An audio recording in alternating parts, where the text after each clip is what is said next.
శోభా ఏమైంది నీకు? అబ్బా చిన్నదానికి కూడా ఏమో అయినట్టుంది. ఎంత కలలు కంటే మాత్రం ఒళ్ళంతా ఇలాగా తడపడం.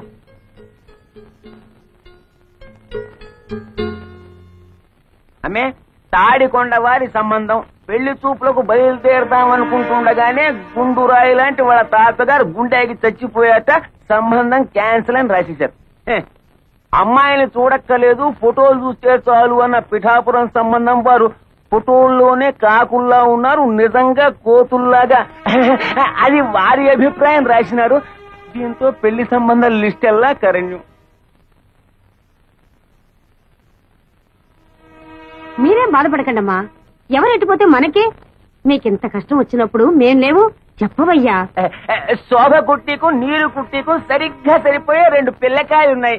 అల్లే రాజహంసే. ఎవరు వాళ్ళు? మా బిడ్డలే, ఈయన కొడుకు నా కొడుకు. మా పిల్లకాయలకి సంబంధాలు రాక కాదు, పాలగట్టు నుంచి పాలకొల నుంచి రెడీగా ఉన్నాయి. కానీ అమ్మగారు కష్టాల్లో ఉన్నారని క్యాన్సిల్ చేసేసినాం. అల్లే అవును, ఏదో ఇన్నాళ్ళు మిమ్మల్ని నమ్ముకునే ఇక్కడ పడున్నాం. మన సంబంధాలు కూడా కలిసిపోతే ఈ ఆస్తి బయటికి పోకుండా ఉంటుంది కదా అని సార్. మొగుడు తెచ్చిన నువ్వు, పెళ్ళాన్ని తెచ్చిన వీడు నా కూతుళ్ళని పెళ్లి చేసుకుంటామని అడుగుతారా? ఎంత ధైర్యమే మీకు? ఇంకొక మాట మాట్లాడారంటే డొక్క చించేస్తాను. ఆగమ్మే, మా సంగతి సరే. నీ కూతురు ఏమన్నా పతితులా? వాళ్ళ గురించి జిల్లా మొత్తం స్టోరీలుగా చెప్పుకుంటున్నారు. అయినా నల్ల కళ్ళద్దాలు పెట్టుకుని గదిలో ఎక్సర్సైజులు చేసే మీకేం తెలుస్తుంది బయట ఏం జరుగుతుందో? ఏమిట్రా పిచ్చివాగుడు? ఆగండి సరే. ఆడపెత్తనం ఉన్న చోట మగాళ్ళు మాట్లాడకూడదు, అది ఇంటి ఆచారం. విషయం ఇంత దూరం వచ్చాక ఇంకా దాచడం ఎందుకు? నిజం చెప్పేద్దాం. ఇంతకాలం మీరు ఏ సంబంధాన్ని వద్దనుకుంటున్నారో అదే మీ మేనల్లుడితో ఒక్కరు కాదు, మీ 2 కూతుర్లు కలిసి తోటల్లోనూ దొడ్లలోనూ తెగ కులికేస్తున్నారు.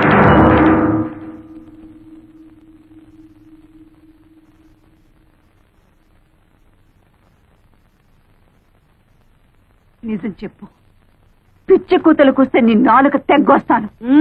నా నాలుకనే తెగ్గొస్తారో మీ కూతుళ్ళ పీకల్నే గొస్తారో వాళ్ళని పిలిచి అడగండి. శోభా, నీరజా,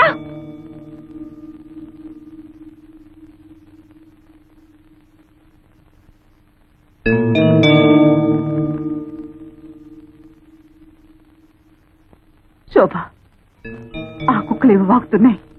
నిజం చెప్పు, నువ్వు ఆ వెంకటని ప్రేమించావా?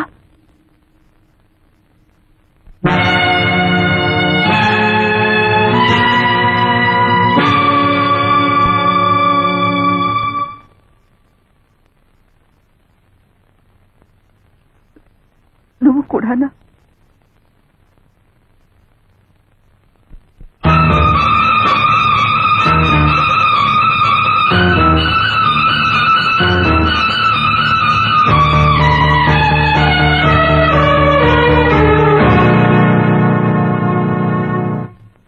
ఇప్పటికైనా నిజం తెలిసిందల్లే. ఎప్పటికైనా మా పిల్లలే మిగ్గతి. పద రాజ్యం చెప్పు.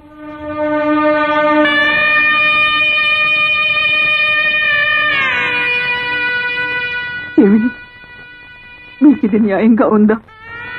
నేనేం ద్రోహం చేశానే మీకు? అల్లారు ముద్దుగా పెంచాను, అడిగినవన్నీ ఇచ్చాను. కడుపులో పెట్టుకుని పెంచుకున్నందుకు నా గుండెల మీద తంతారంటే నేనేదైతే ఇంట్లో జరగకూడదనుకున్నానో అదే జరిపారు. కాల క్రితం మరో స్త్రీతో సంబంధం పెట్టుకున్నారన్న నేరానికి ఆయన్ని వెలివేసి నాకు నేను శిక్ష విధించుకున్నాను. ఇప్పుడు మీరు నన్ను వెలివేసి వాడికి దగ్గరవుతారా? వాడంటే నాకు వ్యక్తిగతమైన విరోధం లేదే. కేవలం మీ నాన్నకు చుట్టమని ఆ వంశపు నీడ మీ మీద పడితే మళ్లీ పాత కథ ఇంట్లో ప్రారంభమవుతుందన్న భయంతో వాడిని మీకు దూరంగా ఉంచితే మీరు వాడితో చేతులు కలిపి నాకు వెన్నుపోటు పొడుస్తారంటే అయిపోయింది, అంత అయిపోయింది. ఏదైతే ఇంట్లో జరగకూడదు అనుకున్నారో అదే జరిగిపోయింది. 20 సంవత్సరాలుగా నేను భరిస్తున్న బాధ మళ్ళీ మీ వల్ల ప్రారంభమైంది. ఇక నా వల్ల కాదు, నేను తట్టుకోలేను. నేను చచ్చిపోతాను. కానీ చచ్చే ముందు మీ ఇద్దరిని చంపి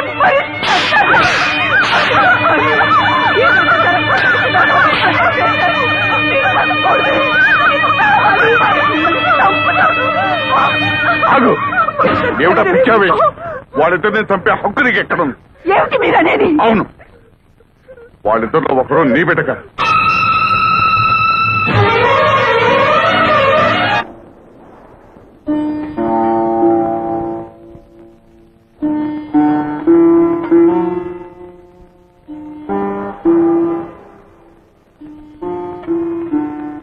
ఈడొచ్చిన పిల్లల పెళ్లిళ్ళ విషయం మాట్లాడాల్సిన సమయంలో వాళ్ళ పుట్టుక గురించి మాట్లాడటం మన దౌర్భాగ్యం. 20 ఏళ్ల తర్వాత రాత్రిపూట మీరు ఇంట్లో ఎందుకున్నారో నాకు తెలుసు. నేను భరించలేక ఆత్మహత్య చేసుకుంటానని భయపడినట్టున్నారు. నేనంత పిరికి దాన్ని కాదండి. నేనేనాడు మీ ముందు కన్నీళ్లు పెట్టుకోలేదు, మీ ఇతర విషయాలేవి పట్టించుకోలేదు. కానీ ఇవాళ ఒక తల్లిగా ప్రాధేయపడుతున్నాను. చెప్పండి, ఒకరు నా బిడ్డ కాదా? అవును, ఆ ఇద్దరిలో ఒక బిడ్డ నాగమణికి పుట్టింది. నాకు తెలియకుండా ఎలా జరిగింది?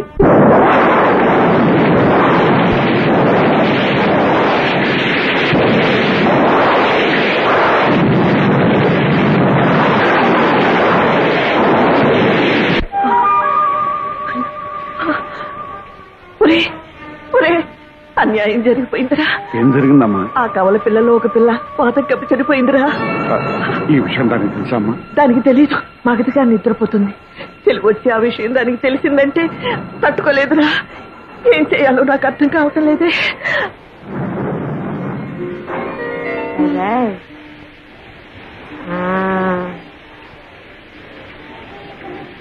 నీ వెళ్ళొస్తానమ్మా. పాప మీరు జాగ్రత్త. అమ్మా, ఆ చనిపోయిన బిడ్డలు ఎలా తీసారు? నన్ను రమ్మన్నాడే, నిన్ను రమ్మన్నాడే, ఇద్దరిని రమ్మని నిద్దరో ఎందిరో మావా నాగులు దండలు బాబు. ఎదుటి బాబు వాళ్ళు వస్తున్నారు. ఈ బిడ్డ బాబా నాదా, కానీ పెంచుకునే ప్రాప్తం లేదు, చనిపోయింది. ఈ విషయం మీ అమ్మగారికి తెలిస్తే తట్టుకోలేదు. అందుకనే రహస్యంగా మట్టి చేయడానికి తీసుకెళ్తున్నాను. మీకెందుకండి క్షమ? నాకు ఇవ్వండి బాబు, ఇలా ఇవ్వండి, ఇవ్వండి బాబు. ఆనాడు మీ తల్లి కన్నీళ్లు తుడవడానికి మీరు నాకు ద్రోహం చేశారు. ఈనాడు మీ భార్య కన్నీళ్లు తుడవడానికి నా బిడ్డని. రాఘవణి, నన్ను అర్థం చేసుకో. మన పాలిటి శాపం మన బిడ్డ పాలిటి వరమైందనుకో. వరం ఏమిటండి మీరిచ్చిన వరం?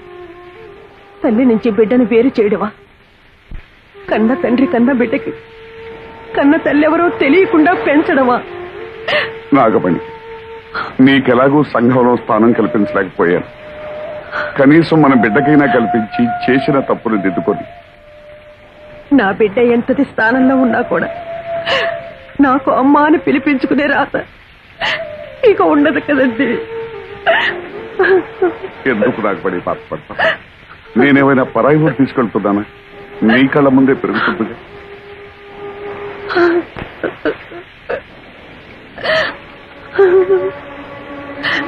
ఈ లోకమంతా మీరు నన్ను ఉంచుకున్నారు అంటే నేను భరించాను. నా బిడ్డను పెంచుకుంటాను అంటే నేను భరించలేదా? జరిగిన దాంట్లో ఇది ఒకటనుకుంటాను. నా ప్రాప్తం అంతే. తీసుకెళ్ళండి.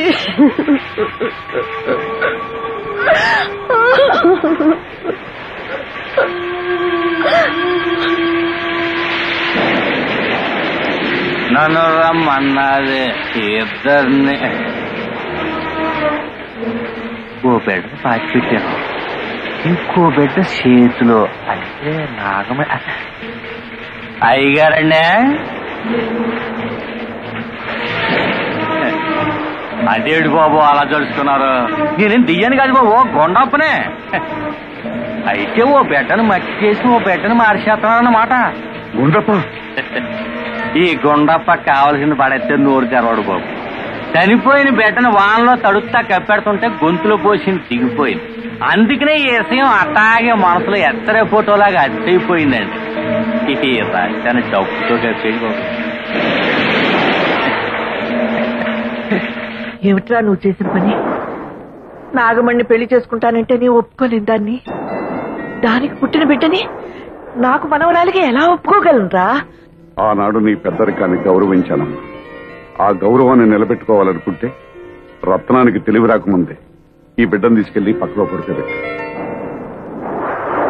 అమ్మా, పిల్లలిద్దరూ రత్నాల్లా ఉన్నారమ్మా.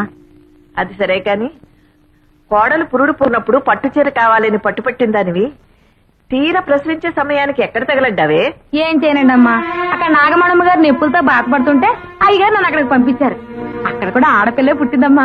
అక్క అయ్యగారి పోలికే. ఎంతకాలమని నోరు మోయించి నా కళ్ళు కప్పుతారు. ఏమి అచ్చం అయ్యగారి పోలికలతో పుట్టిన ఆ పిల్లెవరు, దాని తల్లెవరు? అది అది నేను ఇక్కడ నొప్పులు పడుతున్నానని తెలిసి కూడా నిన్ను అక్కడ పంపించారంటే ఆయన గారికి అంత ముఖ్యమైన మనిషి అది? చెప్పవే. తెలీదమ్మా. తెలీదు. అబ్బా, నన్నెందుకమ్మా కొడతారు? మీరు బాగానే ఉంటారు. అత్త మీద కోపం దొత్త మీద చూపించారని ఏమన్నా అంటే మా మీద విరుచుకు పడతారు. మీ పెళ్లి కాక ముందు నుంచి అయ్యగారికి నాగమణమ్మ గారికి సంబంధం ఉంది. ఈ సంగతి పెద్దమ్మ గారు కూడా తెలుసు. ఓహో, తల్లి కొడుకులు కూడా వలుక్కునే నాకు అన్యాయం చేశారన్నమాట. అంత మాట అనకమ్మా. కేవలం ఆవిడతో పరిచయం అనుకున్నాను కానీ ఇంతవరకు వస్తుందని ఊహించలేదు. అబద్ధం ఆడకండి. ఆస్తి అంతస్తు కోసం ఆవిడ్ని బయటికి గెంటేసి నా సొమ్ము కాసపడి నా గొంతు కోశారు. దగ్గరుండి మీ కొడుకు చేత వ్యభిచారం చేయించారు. అమ్మా, ఏ చేసిన విషయం చెప్తే తప్పు వచ్చిందా? అమ్మ తర్వాత అమ్మ అత్తమ్మ అంటారు. సాటి ఆడదన్న గౌరవం కూడా లేకుండా నాకు ద్రోహం చేశారు. ఇంత జరిగాక అందరం కలిసి ఒకే తూరు కింద ఉండటం జరగని పని. నేను మా పుట్టింటికి వెళ్తున్నాను. వద్దమ్మా, ఇంటి కోడలు తెగతెంపులు చేసుకుని పుట్టింటికి వెళ్లిపోయిందని అపకీర్తి నా కుటుంబం భరించలేదమ్మా. నేనే నా కూతురింటికి వెళ్ళిపోతాను. కానీ నీ భర్తకు మాత్రం అన్యాయం చేయకు. చూడండి, ఒకళ్ళు తిన్న కంచంలో తినే అలవాటు ఈ శేషారత్నానికి లేదు. ఏదో జన్మలో నేను చేసుకున్న పాపానికి శిక్షగా మీ వల్ల నాకు 2 బిడ్డలు కలిగారు. చాలు. సమాజాన్ని గౌరవించాలి గనక పేరుకు నేను మీ భారీగా ఉంటాను. అంతేగాని ఇక నుంచి మన ఇద్దరి మధ్య ఎలాంటి సంబంధం ఉండటానికి వీల్లేదు, ఉండదు. అది కాదు రత్నం. మీకు ఇష్టం లేకపోతే మీ అమ్మతో పాటు మీరు వెళ్ళొచ్చు. ఈ జరిగిన దాంట్లో నా స్వార్థమే ఉందనుకుంటావు, భగవంతుని నిర్ణయమే అనుకుంటావు, మీ ఇష్టం. నిన్ను చేసుకున్నానని ఆవిడ్ని చేరదీశానని నువ్వు 20 ఏళ్లుగా నన్ను వెలివేశారు. చేసిన తప్పుకు శిక్షగా మౌనంగా ఉండిపోయాను. పురిటి కన్నుని తీసుకొచ్చి ఇంటికి అప్పగించాను.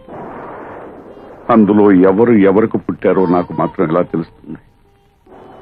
కానీ ఇద్దరిని 2 కళ్ళగా పెంచావు. ఎవరికి అన్యాయం చేయవనే నా నమ్మకం.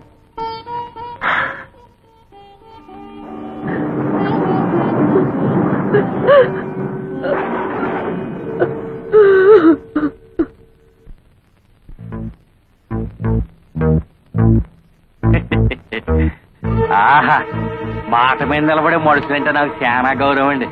ఏదంటే డబ్బు సెంచి ఏదండి గురుగారు, నేను కూడా మాట మీద నిలబడే మనిషినేనండి.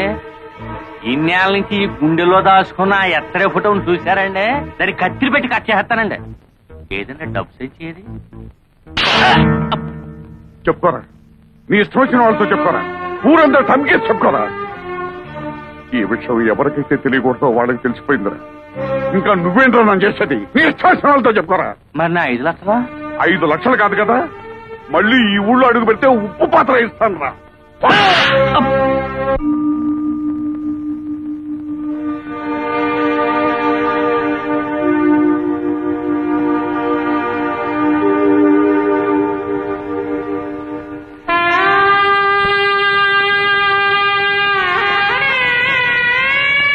నువ్వింకా బాధపడాల్సిన అవసరం లేదు. నేను ఒక నిర్ణయం తీసుకున్నాను.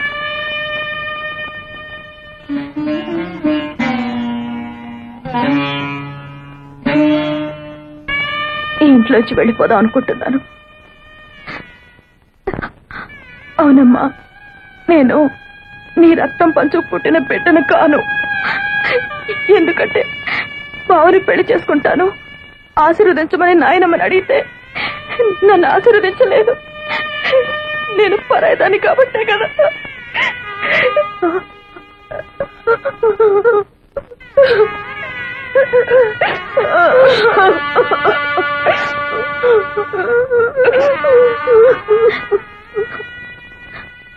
ఇన్నాళ్ళు నన్ను కన్న తల్లిలాగా పెంచినందుకు నీ రుణం ఎలా తీర్చుకోవాలో నాకు తెలియడం లేదప్ప.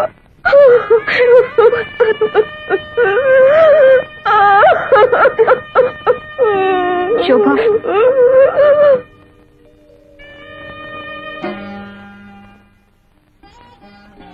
ఏమిటా నిర్ణయం? నాయనమ్మ నిన్ను ఆశీర్వదించకపోవడానికి కారణం బావ గురించి నీకన్నా ముందు నేను చెప్పాను. అందుకే అమ్మకు జరిగిన అన్యాయమే మనకు కూడా జరగకూడదన్న అయోమయంలో నిన్ను ఆశీర్వదించలేదమ్మా. అంత మాత్రం చేత నువ్వు కూతురు కాదనుకుంటే నేను కాకపోయిండొచ్చుగా.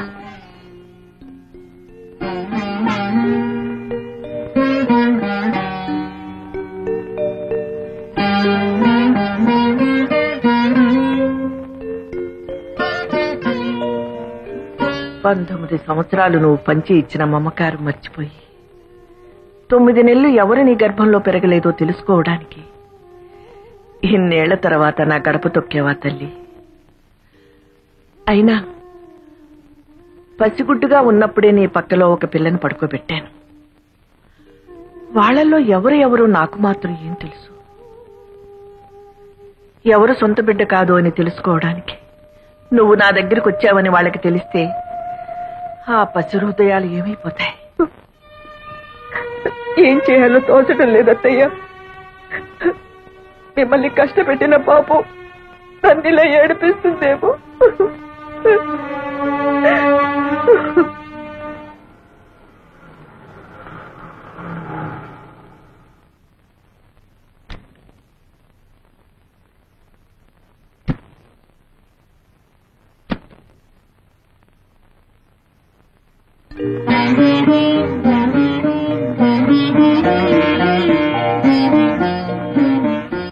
లోపలికి రావచ్చా? రాకూడదు. వస్తానంటే వద్దనడం సంస్కారం కాదు. ఇది సంస్కారాలు ఇల్లు కాదులేమ్మా. సరే, వచ్చిన పని చెప్తాం. మేం జానకి రామయ్య గారి పిల్లలం. మా ఇద్దరికి తండ్రి ఒకరే, తల్లులే వేరు. ఇందులో మీరు మాలో ఎవరికి తల్లి? తెలిస్తే ఏం చేస్తారు? గుండెల్లో లేని ప్రేమని బలవంతంగా గొంతు దాకా తెచ్చుకొని అమ్మా అని పిలుస్తారా? ఇన్నాళ్ళు తల్లికి దూరంగా పెరిగినందుకు విధిని నిందిస్తారా? ఒకటి మాత్రం నిజం, ఎవరికైనా తల్లి అనేది సత్యం, తండ్రి అనేది నమ్మకం. మీ విషయంలో తల్లి అనేది కూడా నమ్మకం అవడం దురదృష్టం. మాకు కావాల్సింది నిజం. ఆ నిజం నాకు తెలియదు, తెలిసినా చెప్పను. ఎందుకంటే అమ్మ అనే పదానికి అనంతమైన అర్థాలున్నాయి. ఆకలేసినప్పుడు పాలు పట్టేది అమ్మ, ఏడుపు వచ్చినప్పుడు కన్నీరు తుడిచేది అమ్మ, భయం వేసినప్పుడు ధైర్యం చెప్పేది, జబ్బు చేసినప్పుడు విలువెల్లాడిపోయేది అమ్మ. నేను మీలో ఒకరికి రక్తం పంచానేమో, కానీ ఆ తల్లి జీవితాన్ని పంచింది. కేవలం 9 నెలలు కడుపులో మోసిన నేరానికి 19 ఏళ్లు పెంచిన తల్లిని గుండెల మీద తన్ని రావడం మాతృద్రోహం. వెళ్ళండమ్మా, ఆ మహాతల్లి మీ తల్లి. వెళ్ళండి.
జరిగిందేదో జరిగింది. 20 ఏళ్లుగా మిమ్మల్ని క్షోభ పెట్టి నేను నరకాన్ని అనుభవించాను. ఇప్పుడు అదంతా తవ్వుకుని ప్రయోజనం లేదు. నా బ్రతుకులోని దురదృష్టం నా కూతుళ్ళ బ్రతుకులో కూడా జరగకూడదనే నా కోరిక. ఈ సమస్య ఎవరి వల్ల ఎలా వచ్చినా నాకు కావలసింది పరిష్కారం. చెప్పండి, ఏం చేయమంటారు? పిచ్చిదాన్ని, నాకు చెప్పే అర్హత స్వతంత్రమే ఉంటే 20 ఏళ్లుగా నీ ముందు మోగవాడిగా ఉండవలసిన అవసరమే ఉండేది కాదు.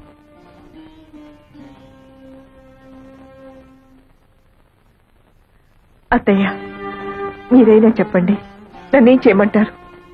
బ్రతుకు చివరిలో ఉన్నదాన్ని నాకేం తెలుస్తుందమ్మా. బ్రతుకు మొదట్లో అడుగు పెట్టబోతున్న వాళ్ళని అడుగు.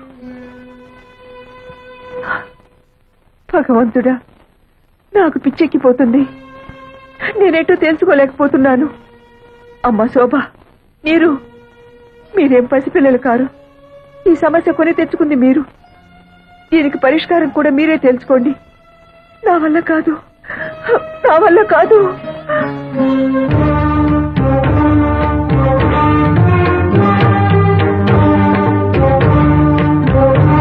ఏంటి బావ ఆలోచిస్తున్నా? ఇందులో సమస్య ఉంది. తప్పు చేసింది మేము, ఫలితం కూడా మేమే అనుభవిస్తాం. నీకు శోభ అంటే ఇష్టం అనుకో, చేసుకో. నీకు నీరు మీద ఇష్టం ఉందనుకో, చేసుకో. దాన్ని చేసుకుంటే నేను ఊరేసుకుని చచ్చిపోను. దాన్ని చేసుకుంటే నేనేం విషం మింగి చావను.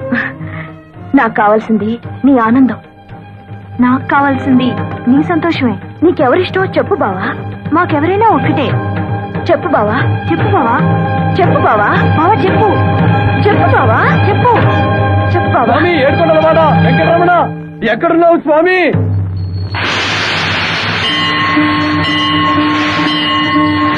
నాకు దారి చూపించు స్వామి. రానాయన, నీకోసమే ఎదురు చూస్తున్నాను. నా కోసం ఎదురు చూస్తున్నావా? అవును నాయన, నీకోసమే. నా కోసం నువ్వెదురు చూడటం ఏమిటి స్వామి? నువ్వు దేవుడివి, నేను మామూలు మానవుణ్ణి. వెంకటేశ్వరరావు, ఇద్దరు ఆడవాళ్ల మధ్య ఇరుక్కున్న తర్వాత నరుడైనా నారాయణుడైనా ఒక్కటే నాయన. పాటలు తప్పవు. ఇంతకీ నా సమస్యకి పరిష్కారం ఏమిటి స్వామి? అది చెబుతావనే బాబు నీకోసం ఎదురు చూస్తున్నాను. అవును, ఆనాడు భూదేవి శ్రీదేవి అడిగిన ప్రశ్నకి సమాధానం చెప్పలేకే ఇలా రాయిగా మారిపోయాను. నువ్వు ఈ సమస్యకు పరిష్కారం చెప్పగల మేధావివని నిన్ను ఆ ఇంట్లో సృష్టించాను. నీ పేరు వెంకటేశ్వరరావు అని పెట్టించాను. ఇద్దరు ముద్దుల భామల సమస్యను నీ మెడ చుట్టూ చుట్టించాను. అప్పటి నుంచి నువ్వు ఎప్పుడొచ్చి ఈ దుర్భర సమస్యకి పరిష్కారం చెప్తావా అని ఎంతో ఆశగా ఎదురు చూస్తున్నానయ్యా. నా వల్ల కాదు స్వామి. చెప్పు నాయనా. ఇదే వ్యక్తి జవాబు చెప్పలేని ప్రశ్న స్వామి. నన్ను వదిలే స్వామి. వెంకటేశ్వరరావు మళ్ళీ వచ్చారు స్వామి. చిట్టి శ్రీదేవి, చిన్ని భూదేవి నాయన. ఆ ఇద్దరిలో ఎవరో ఒకరిని ఎలుకో. ఇదా స్వామి నువ్వు నాకు చెప్పే సలహా?